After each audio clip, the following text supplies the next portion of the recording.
Ladies and gentlemen, it is a new week, and with a new week comes new gaming announcements. I have a strange feeling that this week might have some very big announcements coming up. So let's go and get right into this video. So again, was the Switch 2 announced today? I'm going to go out on a limb and say probably not the way that it's been looking. But don't worry, I have you covered in some exciting gaming news. First, I just want to say thank you so much for 13,000 subscribers. That is freaking awesome. Before the year's over, we have like a month and a half. I would love to hit 14K. Probably not possible, but fingers crossed. So before we get started, if you could hit a like and subscribe, that would truly mean the world to me. And let's go and get right into the video. So even though I'm kind of late to the party, one of my favorite games I played this year was the Final Fantasy VII Remake. There were a couple things that I wish they would change in it, but allegedly, because I haven't played it yet, in Final Fantasy VII Rebirth, they fixed a lot of things, and the overall consensus seems to be that Final Fantasy VII Rebirth is amazing, right? It's one of the best games that came out this year.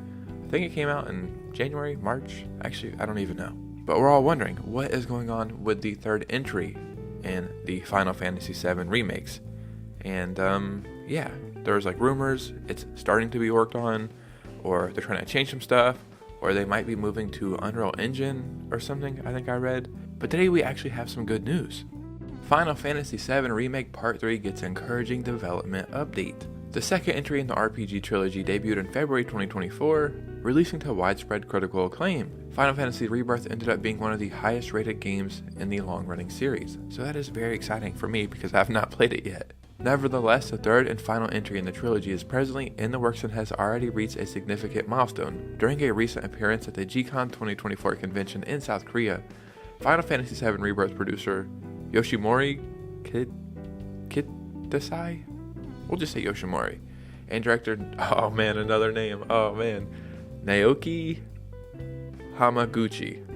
That sounds right, Naoki Hamaguchi. Actually, that doesn't sound right. Confirmed that Square Enix mapped out the third game's plot and locked in its overall concept, marking the completion of its pre-production phase. As a result, Final Fantasy VII Remake Part 3 is already in active development, and that is amazing. My number one question though is, what are they going to name this? Because we had Remake and Rebirth. What do we go for an R? I really don't know. Reimagined? Respect?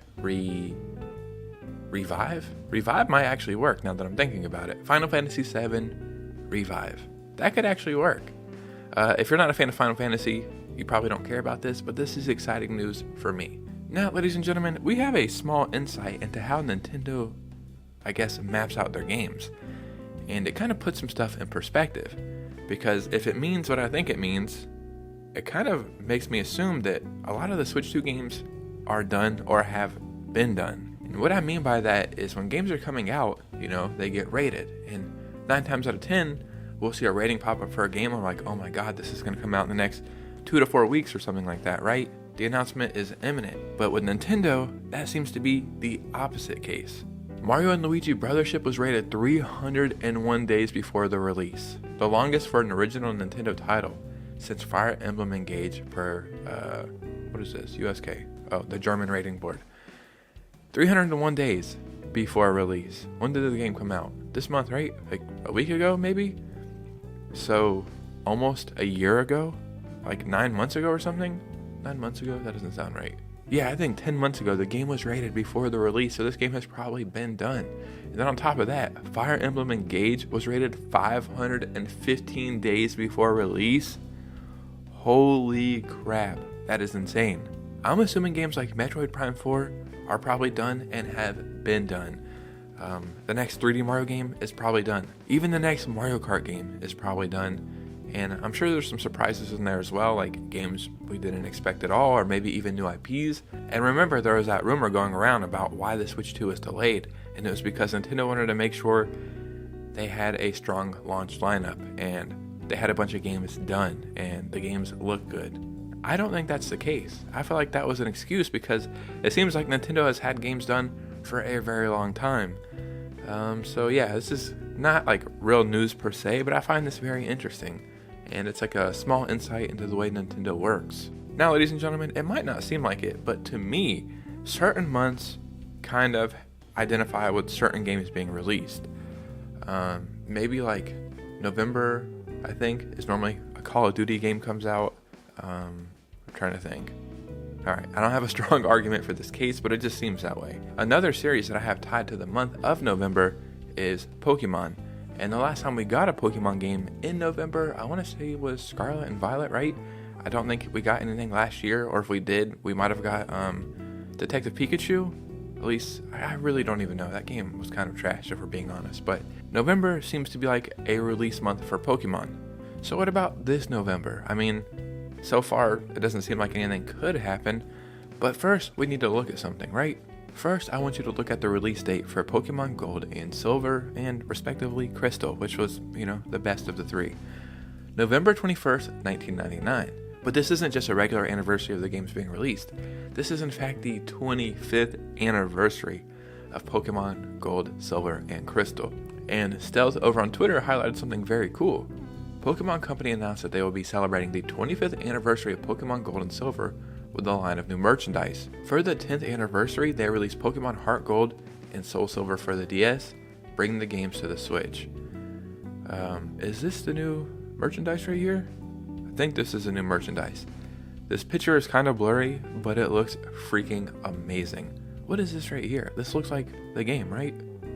I don't know what that is. Maybe just a display figure?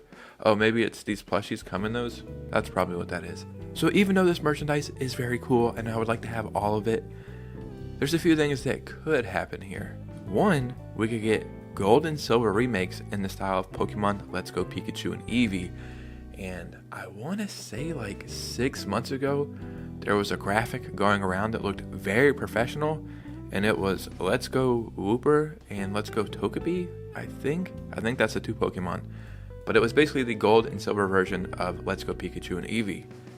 I would freaking love that to happen. You may not like Pokemon Let's Go Pikachu and Eevee, and that's fine, but me, I freaking adore those remakes. All the way back in the year 2000, for my 8th birthday, I got a yellow Game Boy and Pokemon Yellow. I've been playing Pokemon ever since then, so Let's Go Pikachu and Eevee was like a love letter to that era, right? We're bringing it to modern times. I will admit there were some things that I didn't like about it, and it seemed, I guess, easier than the OG games, but they're trying to make it more accessible, and that's fine. Not only would we all be very freaking happy, but it would sell 10 million copies probably within a few months, and I'm not exaggerating. Like, Gold and Silver is amazing. And one of the reasons why Gold and Silver are so cool is because when you first beat the first 8 gym leaders and you go to Elite Four, you get an additional second game where you can go back to the original Johto or Kanto, I can't remember. Whatever the original 8 gym leaders area is, like where Pallet Town is. It's basically 2 games in one. And when I first experienced that when I was younger, I was like, oh my god, this is crazy. It's basically the best post-game content of all time. Now, while that is wishful thinking, and I do think that could happen one day, if that's not the case, I mean, what makes the most sense here?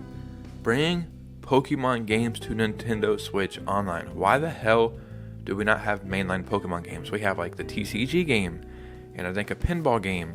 We have Pokemon Stadium. Probably some other stuff I'm missing. Bring over Pokemon games to Nintendo Switch Online. If you don't start with Red, Yellow, and Blue, which why would you not start there? Bring Gold and Silver to Nintendo Switch Online. You have the games. You barely have to do any freaking work. You will probably get a bunch of Nintendo Online subscriptions just for the Pokemon games. I mean, it's the 25th anniversary, like cool, you have this merchandise, but I feel like the bare minimum for the 25th anniversary is at least bring the games to Nintendo Switch Online. We have no big Pokemon games coming this year, and we have Legends EA coming next year. I mean, I kind of feel like we need a Pokemon game to at least wrap up the Switch, right? Let us get one more Pokemon game, or one more Pokemon games. Yeah, Gold and Silver and Crystal. It makes perfect sense. But ladies and gentlemen, what do you think about this? Because your opinion matters most over here. So in the comments below, start a conversation. I would love to hear from you guys. If you made it to this part of the video, you're an amazing human being. So you should hit a like and subscribe and follow me on Instagram on the way out. That would be very cool. And you guys know me. I'll see you very soon with a new video. Peace out.